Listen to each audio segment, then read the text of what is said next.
April 25, 1980, the body of a young woman discovered in an apartment in Rosemount, California.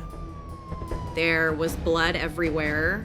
She had a waterbed, so coupled with the blood and the injuries, it was a very, very traumatizing scene. The female victim has been raped and stabbed to death. I can't comprehend how anyone would stab somebody repeatedly. I don't know what goes through their minds. The investigation into this brutal murder lasts over 40 years until revolutionary forensic science comes into play. It is by far the greatest advancement in crime solving in our lifetime. It's what finally solved it. It made it possible.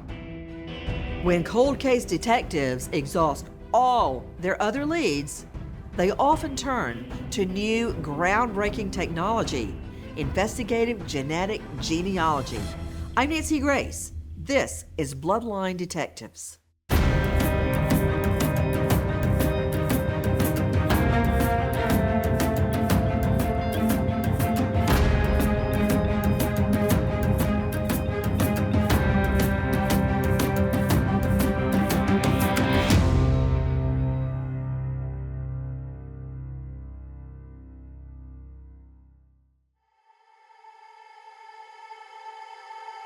April 24, 1980, Robin Brooks settling into her new life.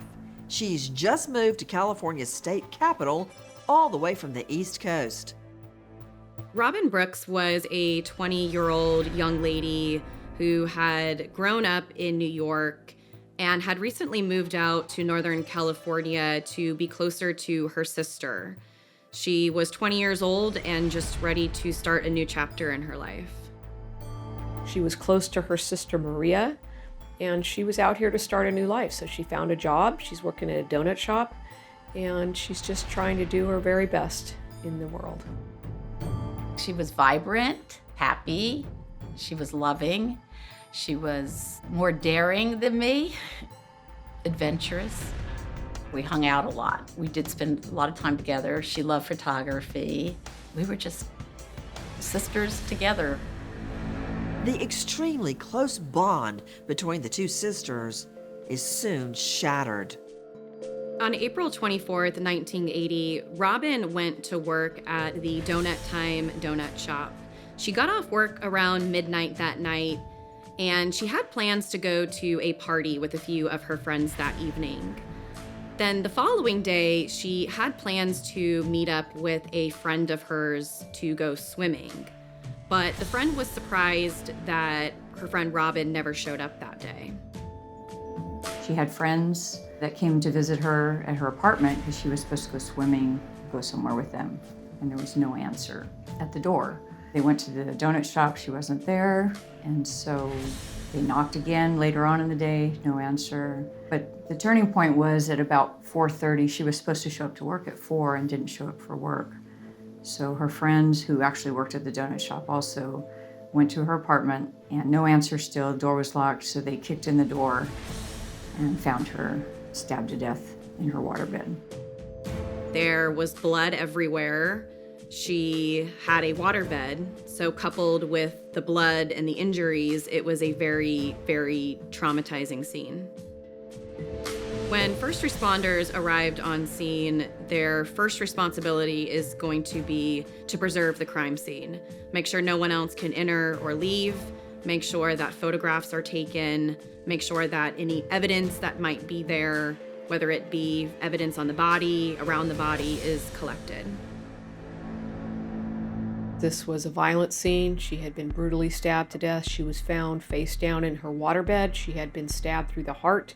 She had been bound. Clearly, she had put up a struggle, and she had tried to save her own life, and the killer overtook her and ultimately killed her. We surmised that this suspect, probably on purpose, slashed the waterbed so that Robin's body would be underwater when she was found eventually. I don't know if that was because she was sexually assaulted also to try and conceal the fact that he had raped her or not, but Her sweater that she was seen in at work that night was found there in the waterbed. The killer hurt himself. Obviously, Robin fought hard to save her own life. She was not successful, but what she was successful in was the fact that the killer left his own blood behind. When I was that age, I was the flight. I would have run, but my sister was always, even though she was younger, she was the fighter. I think she fought back as much as she could. The police were able to gather a lot of key evidence inside the apartment, one of which was some blood across the walls as well as near the door. The blood seemed kind of cast off, and I think at the time the investigators thought, well, the suspect stabbed her, 5 times. If she was fighting, maybe he stabbed himself or cut himself during the assault. And there were several drops of that blood throughout the apartment. But we knew it wasn't Robin's blood. And anybody else that had been in the apartment, we either got their fingerprints or their blood to see if we could compare it. Investigators were able to uncover a few sets of fingerprints on Robin's window. This was crucial for the investigation because it suggested that the window was how the perpetrator had got inside the apartment. But when they tested the fingerprints to see who they belonged to, they unfortunately weren't able to get a match. There was blood at the scene, smears, there was fingerprints, there was semen on the body. All of those things, even though it was 1980, had the potential to identify who Robin's killer was. The first instinct was probably that it was somebody that Robin knew. She was 20 years old, but she was young and having a lot of friends, but she wouldn't invite a stranger into her apartment. All her friends and family said that. So, the thought was maybe it's somebody she knew, or maybe an ex-boyfriend, maybe somebody that she wanted to date her and she didn't. And so that was what they focused on originally in the investigation. Investigators may not have a prime suspect, but they do have one promising piece of evidence: blood from the man who may be Robin Brooks's killer. That's next on Bloodline Detectives.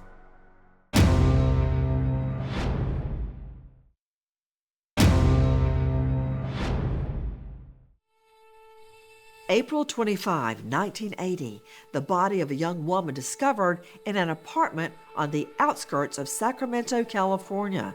The victim, 20-year-old Robin Brooks.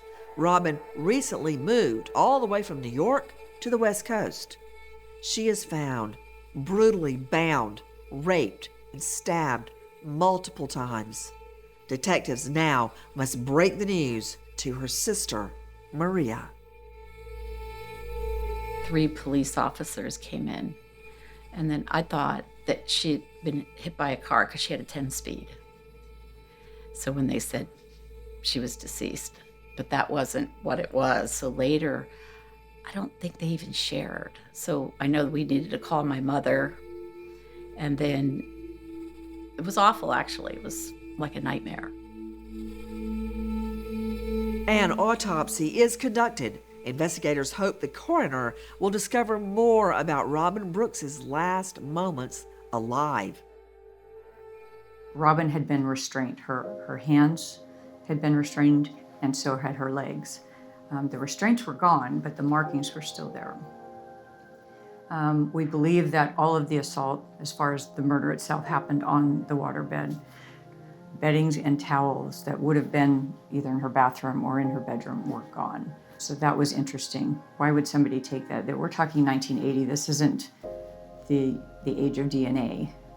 So it was interesting that the suspect had taken those items with him. The autopsy revealed a couple key details about what happened to Robin. The first thing was that she had been sexually assaulted, and the second was that she had been stabbed approximately 5 times. One of the stab wounds had gone through her heart, and the medical examiner was also able to determine that she had died sometime around 2:30 in the morning. She didn't really have identifiable defensive wounds. Her family says she would have put up a fight, which is why I believe she was restrained by the suspect. And then it would have been very hard for somebody her size to fight this person off. I remember the wake. I remember the day of the funeral. Just like snippets, because I think your mind protects you. Everyone learns to their own survival mode, like how they're going to deal with it. Some it's fight or flight. Everybody kind of goes into their own, it's like a survival mode because it's so horrendous. Detectives have blood evidence left at the crime scene by the suspect, but it doesn't really help them. In 1980, DNA technology is still in its infancy, and a match to the killer is way out of reach. Investigators instead rely upon traditional police methods. They go door to door looking for information that could help. Unfortunately, at that time, nobody was aware that she had gone to this party. That would have been another person to talk to, obviously. But I think at the time when she was killed, the young people that were at the party, I think, were scared to say they were at a party. So they certainly didn't want to come forward with any information about Robin at that time, just being naive kids. Who was in her sphere of influence? Who were her friends? Who were her potential enemies? Was there anybody that was perhaps sexually interested in her that she wasn't interested in? So all of those things would have been on the table for law enforcement, and that would have been what they were immediately looking at. Months go by. The case investigation stalls and then goes cold, but never forgotten. Fast forward more than 2 decades. Advances in DNA technology offer new hope that the killer of Robin Brooks could be identified. The blood that was found on the walls in the victim's apartment was analyzed for DNA. A male DNA profile was obtained, and that was uploaded into the state and national CODIS databases. In 2002 is when we started the cold case unit in Sacramento. That's when we went around and started making our list of all these unsolved murders or unsolved rapes where we had DNA. Robin's case was right there at the top, and we knew that we had DNA from the bad guy. And so we sent that to our crime lab, the Sacramento DA crime lab. They developed a DNA profile. That DNA profile of the killer was put into the DNA databank, CODIS, and ultimately there were no matches. They got the approval and then they put it in. And then I'll never forget, like it was, I don't know if it was Christmas Eve or the day before Christmas Eve, I get a call and I was like, wow, maybe you get excited, right? You think, wow. And then whoever called me at that point left a message and said that there wasn't a match. That was devastating at that point. It is a heartbreaking development. The CODIS DNA profile is unique to the suspect, but it lacks one crucial element: a name. It's frustrating because that is, one of the best tools that law enforcement's been given is this DNA databank. But it's not always perfect. It's probably solves maybe 30 to 40% of crimes that have DNA, but it's not going to solve all of them. DNA testing was very beneficial for law enforcement because DNA testing allowed investigators to eliminate many possible suspects, and in Robin's case, DNA eliminated nearly 50 people. In 2004, investigators received information that the DNA collected at Robin's crime scene was also linked to another assault on a young female that happened just 3 weeks before. The discovery of a second attack reinvigorates the investigation, but still, detectives cannot link the suspect's DNA to a name. Will new forensic science finally help catch a killer? We find out next on Bloodline Detectives.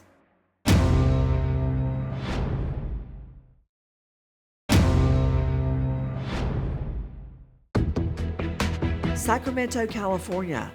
Over 20 years since the 1980 stabbing murder and sex assault of 20-year-old Robin Brooks in her own apartment. At the crime scene, police collect blood evidence belonging to the killer.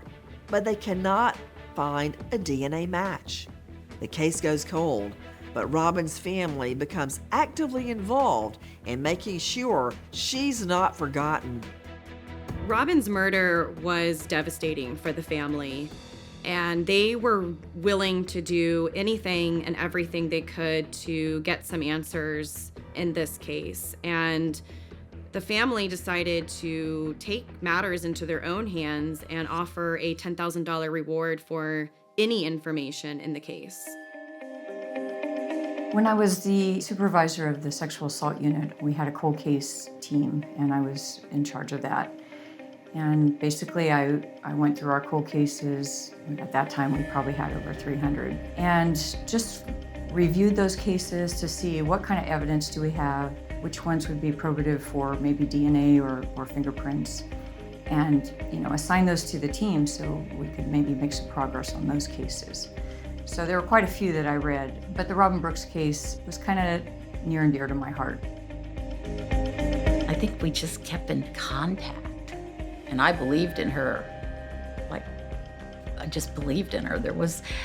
And never in my heart, once DNA came out, I never thought anything but the case could be solved. The cold case team has the suspect's DNA profile, but no name to go with it. The profile doesn't match anyone in the National Law Enforcement Database, CODIS. But then a breakthrough. 2017, investigators focus on a new DNA technique called phenotyping. In 2017, I reached out to Parabon, who was kind of a new technique of using genetic material for coming up with a profile different than the one that's in CODIS. And so because we had waited so long to try and solve this case, we thought this was a perfect case to try that. The sheriff's office in Sacramento sent the DNA off to Parabon for phenotyping, which would then give physical characteristics. They had no idea. They didn't know if the perpetrator was white, black, Hispanic, whatever. And ultimately that proved very helpful to law enforcement because it identified the perpetrator as an African-American male, approximate age in his late 20s. It was clear, where his heritage came from, and that's who we were looking for. And it's quite a tool because it's very reliable. So you're probably not going to be spending a lot of time looking at, say, an Asian suspect or whatever, because you now have this great piece of evidence that's giving you a lot of information. Investigators hoping the combination of a physical image and a DNA profile will lead them to Robin's killer. Well, the first thing I did was I showed it to Maria, Robin's sister, to see if she recognized the guy at all, because I thought she knew most of her friends and the people that she hung around with. But Maria did not recognize the composite of anybody that she knew. I was just in shock because I remember Mickey called me and I was at work. She said, if you have time, I'm going to send you something. And she sent it via a text. And I was kind of just shocked because I don't think they were looking like they were looking with everybody she knew, but I don't think they were looking at just a random person. Having the case been so old, I think it was hard to generate a picture of what somebody looks like 40 years later. Law enforcement put it out to the public, but it did not generate any substantial leads. I got a lot of leads on different people, but as we investigated that person or that lead, we would try to find ways to eliminate them or include them as a potential suspect. And at that time, I probably eliminated, after that media went out, probably 15 additional subjects. It's frustrating. It's frustrating for the families. I mean, I was in touch with Maria quite a bit because she knew we were doing this type of investigation. And I could tell that many times when we thought we were close and we weren't, that it was frustrating for her too. I was like, I'm never bothering with this again. I'm just, you go through those stages where I'm done, but you keep chipping away. Mickey was unbelievable. She just was relentless. DNA phenotyping is a huge help. It adds a piece to the investigative puzzle, but detectives still need more. Now they turn to an exciting new technique, investigative genetic genealogy. This remarkable technology has already blown open several seemingly impossible cold cases, including the infamous California's Golden State Killer case. In the back of my mind, I was sitting there thinking, well, if this works on the GSK, then we're going to do this case, this case, this case, and this case. And Robin Brooks' case was right there on the top of the list as well.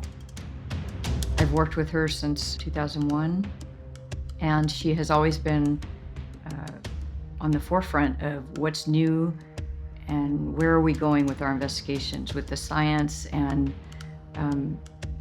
when we talked about this case, she said it's a perfect case to try this.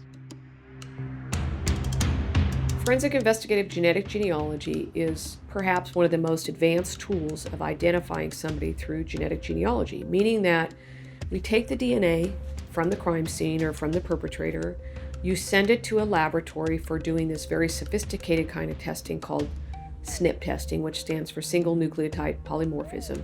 And what you're doing is you're looking at 700,000 to 1 million places on the DNA. That gives you so many more data points that then you can then take that profile, put it in a genealogy site such as GEDmatch or Family Tree, and build family trees and find relatives of your perpetrator, or if you're trying to identify a missing person, you can find relatives of that Jane Doe or John Doe. It is by far the greatest advancement in crime solving in our lifetime. You're using a different type of profile. You're using, the forensic genetic genealogy profile, which they call a SNP, and you're using that to find relatives of your suspect, and that will help you narrow down maybe who your suspect is. Detectives then contact Gene by Gene, a genetic testing company based in Houston, Texas. When we were first contacted about the Robin Brooks case, we do an initial consultation. We were called by law enforcement. They said, we have a potential case we think would be a good candidate for forensic genetic genealogy. And we asked them questions about, okay, what is the case type? We only accept certain cases, certain types of cases. So it has to be sexual assault, homicide, unidentified remains, or abductions. And obviously this case checked off 2 of those boxes. We asked about the DNA, what kind of evidence they have. And they did have DNA evidence that was of suitable quantity and quality for microarray testing. Microarray testing looks at individual positions in your DNA. It doesn't look at the entire sequence. It's not trying to get the entire sequence information. It's like if you were reading a book, but instead of reading the complete sentences, you're looking at every 10th word. So it turns into a snapshot of the book. That's essentially what microarray testing is doing with your DNA sequence. In this case, there's a risk the blood evidence may be contaminated. Whenever you have DNA mixing with something else, it can cause problems. In this case, it was mixed with the water from the waterbed, and that can cause problems for multiple reasons. First, it can dilute the DNA, which means instead of having a certain amount, you have much less of it. It's very watered down. Second, because a waterbed, you use stabilizers or additives that you put into the water. Any of those chemicals can have an effect on the DNA. It's possible that it could degrade the DNA, it could break it down, it could make it unstable. Dr. Connie Bormans and her team determined the sample is indeed viable. You do have to be patient. And all these cases that we've done, we've never gotten a very, very close match. So there's a lot of investigating and digging to figure out who your suspect is with the family members that you might have. I have some great people over at the district attorney's office that are amazing at this, and they help with our cases. And this case took about 2 years once we got the SNP profile to determine who our suspect was, and we finally did. Bloodline detectives are so close to identifying Robin Brooks' killer, but can they ever find him, and can he be brought to justice? That's next.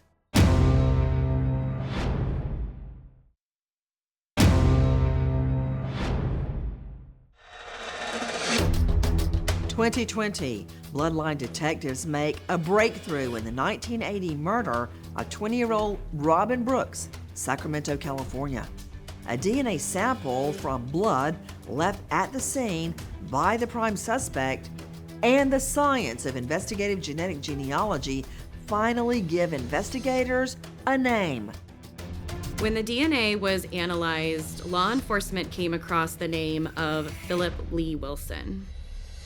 This seemed to fit for us. So then you start investigating their life. You see if they've been involved in any criminal activity. And that was one of the first things that we found, was that he did have a criminal record, but we could never figure out where he was living at the time of Robin's murder. But when we found one of his ex-wives, she had the address of the same apartment complex. And they were married at the time, and he was living there, which just made us know we had the right guy. Detectives are positive they've identified Robin Brooks' killer, but they still need one more piece of hard evidence to link him to her brutal murder. We need to get DNA to confirm that. Most of the time, if this is your suspect, you're not going to want to go ask them for it, because they're probably not going to give it to you. So we do a surreptitious collection. Normally it has to be a discarded item that the suspect has either touched or drank from, and you test that against the profile that you have in CODIS from your blood at the scene. So we did that, and it matched. The timing of the suspect's arrest is especially meaningful for investigators and for Robin Brooks' family. We identified Philip Lee Wilson as our suspect the week before the 40th anniversary of Robin being murdered. And I wanted to arrest him on either the day before or that day. So I did not call and let the family know until we actually had him in custody. So we got him on the 23rd of April, 2020. And then once he was on his way to jail, I called Maria to give her the news. I'd been in class all day. I was taking some classes. Then I got out, and I know Mickey had called, and I was like tired. I was like, oh, but I got to call her back. So I called her back, and then she said she was driving in her car. I think she pulled over, and she had shared that she didn't want to share anything with me until they double tested or whatever they did to make sure they absolutely had the right person.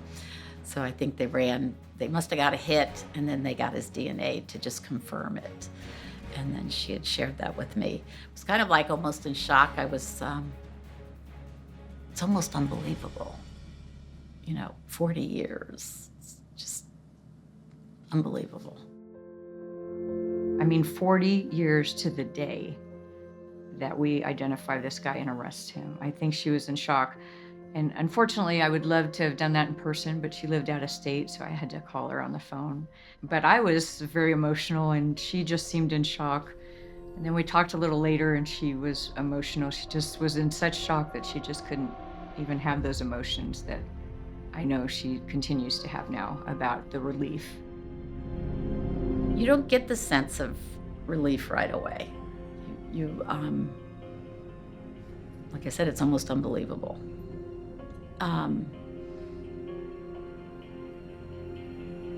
I think how you feel is then you start going inside and remembering. Just what she must have went through. Once law enforcement had identified Philip Lee Wilson in Robin's case, they made the arrest in April 2022. He was arrested, he was booked, and his mugshot was made public. Why am I here? Do you recognize that picture? No. Is that the donut girl that you dated? No. No? The reason I know is because her chest is not big enough. Okay. What does that mean? Had a large breast? Oh, yeah. Okay. Okay. My memory is really foggy, but I think you've done really good with your memory, especially what's happened in many years ago. You've done really well. like I said, my long-term memory Is good. Is really good. Yeah. We have the search warrant. We want to get your fingerprints, Right. and we're going to get your DNA. And the reason you came up is because we're cold case detectives. Right. So we started looking at this old case, and we found that La Riviera report where you were stopped for looking like the guy that raped that woman, right? Right. And you were interviewed by the cops? Right. That was 3 weeks before this. Well, when we were done with the interview, we also did major case prints. And what those are is not just the pads of your fingers, but all parts of your hand. Because we had fingerprints on our windowsill that were never identified. And I realized that they were probably the suspect hanging on as he went out the window. So we got major case prints, so they did that part too before he went to jail. And a week later, those were compared to the prints on the windowsill, and they matched. When Mr. Wilson was first interviewed by law enforcement, he completely denied any knowledge of Robin. What I find interesting about many of these cases now, when you reopen them and you identify them with this genealogy tool, some of them just live right there. I mean, this is another example of, I would call, a line of sight murder, meaning that he lived right in the same complex. That was something investigators, once his name came up, fairly quickly figured out, that he lived right in that complex. But he had his own record. He had been, I think, to prison at some point for a short stint in Texas for some type of drug stuff. He had some other types of crimes on his background, but clearly this was the most horrific of all of them. At this point, Philip Lee Wilson was early 70s when we arrested him. So if convicted, he was going to spend the rest of his life in prison. After over 40 years, investigators arrest Philip Lee Wilson for the 1980 rape and murder of Robin Brooks. When Wilson's trial commences, he comes up with an explosive defense. That's next on Bloodline Detectives.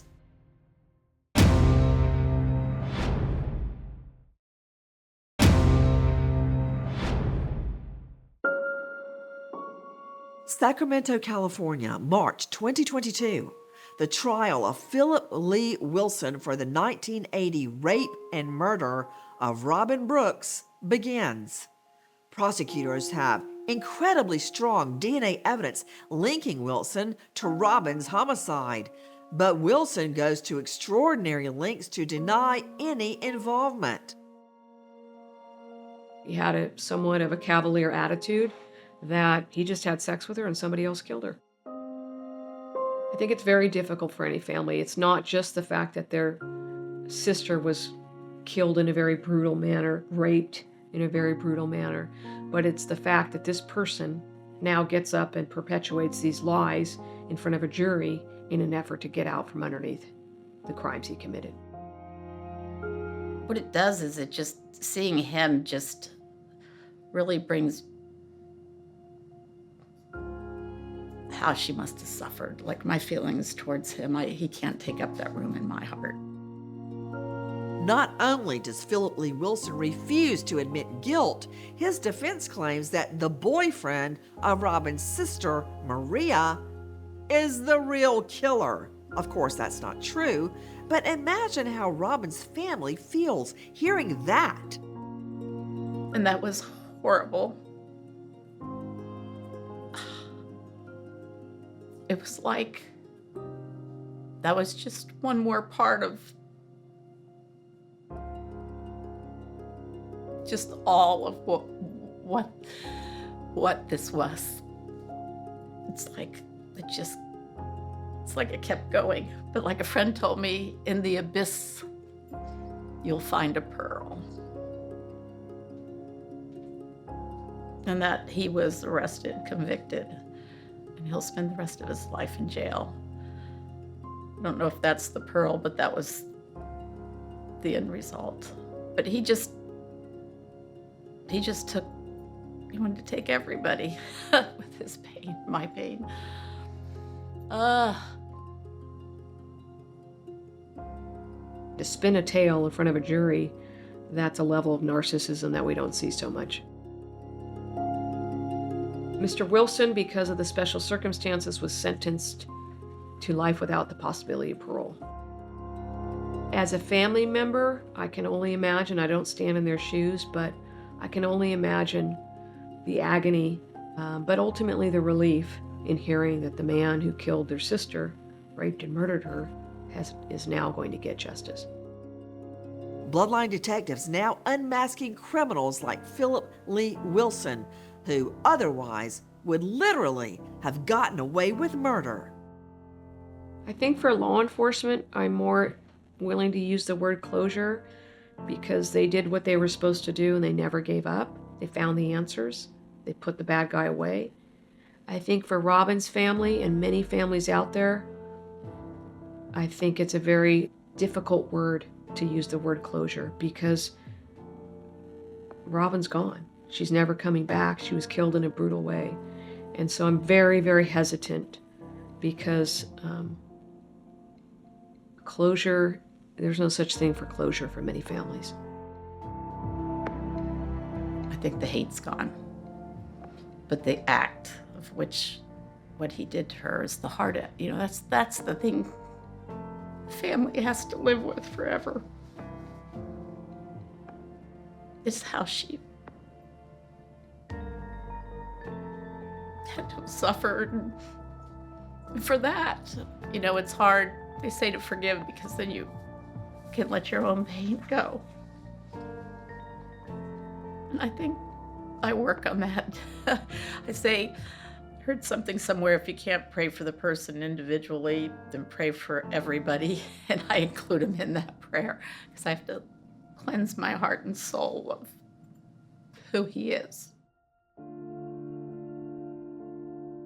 The closure comes where I don't have to be obsessed anymore and driven every holiday, all the special moments in your life.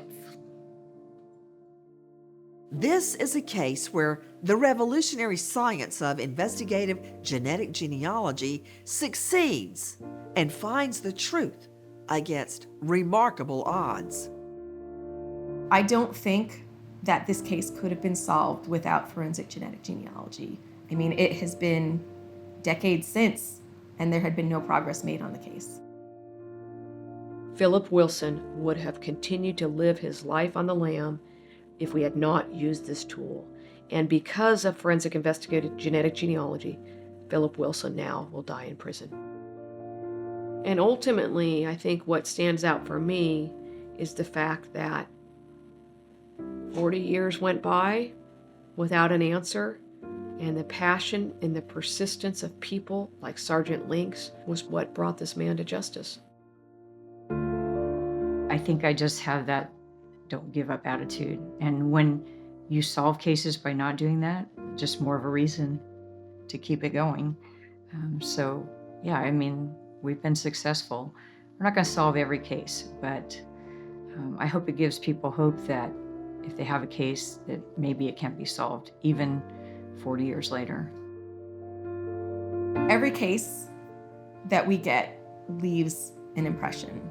This one impacted me, one, because Robin was so young, and because of the nature of how she was murdered. I just, the fact that he came through a window, it makes me double check everything at night or when I'm home alone. Are my windows locked? Are my doors locked? Are my car doors locked? And it's sad, but it's the reality. I think he just knew that she was not ever going to date him.